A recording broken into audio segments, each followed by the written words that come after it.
ನನ್ನ ಹೆಸರು ಅಶ್ವಿನಿ. ನಾನು 6ನೇ ತರಗತಿಯಲ್ಲಿ ಓದುತ್ತಿದ್ದೇನೆ.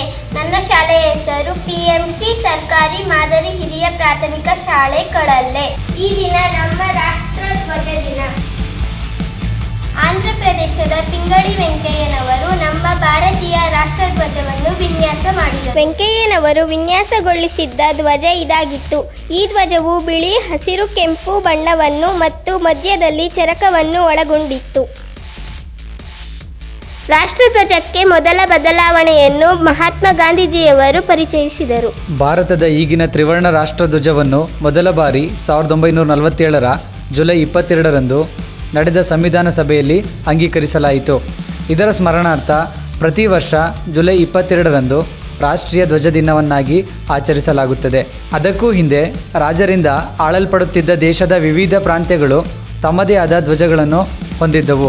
ಸುರಯ್ಯ ತ್ಯಾಬ್ಜಿ ಕಲಾವಿದರಾಗಿದ್ದು ಭಾರತೀಯ ರಾಷ್ಟ್ರೀಯ ಕಾಂಗ್ರೆಸ್ನ ಧ್ವಜದ ಮೇಲಿನ ಚರಕವನ್ನು ಬದಲಿಸಿ ಅಶೋಕ ಚಕ್ರವನ್ನು ಸೇರಿಸುವ ಮೂಲಕ ಪ್ರಸ್ತುತ ಭಾರತೀಯ ರಾಷ್ಟ್ರಧ್ವಜವನ್ನು ರಚಿಸಲು ಸಹಾಯ ಮಾಡಿದರು. ಕರ್ನಾಟಕದ 31 ಜಿಲ್ಲೆಗಳು: ಬೆಳಗಾವಿ, ಕಲಬುರಗಿ, ಬೀದರ್, ವಿಜಯಪುರ, ಬಳ್ಳಾರಿ, ರಾಯಚೂರು, ಗದಗ, ಬಾಗಲಕೋಟೆ, ಧಾರವಾಡ, ಹಾವೇರಿ, ಕೊಪ್ಪಳ, ಚಿತ್ರದುರ್ಗ, ಯಾದಗಿರಿ, ಉತ್ತರ ಕನ್ನಡ, ರಾಮನಗರ, ಮಂಡ್ಯ, ಮೈಸೂರು, ಹಾಸನ, ಕೊಡಗು, ಬೆಂಗಳೂರು ನಗರ, ಬೆಂಗಳೂರು ಗ್ರಾಮಾಂತರ, ಕೋಲಾರ, ದಾವಣಗೆರೆ, ತುಮಕೂರು, ಉಡುಪಿ, ಚಾಮರಾಜನಗರ, ಶಿವಮೊಗ್ಗ, ಚಿಕ್ಕಬಳ್ಳಾಪುರ, ಚಿಕ್ಕಮಗಳೂರು, ವಿಜಯನಗರ.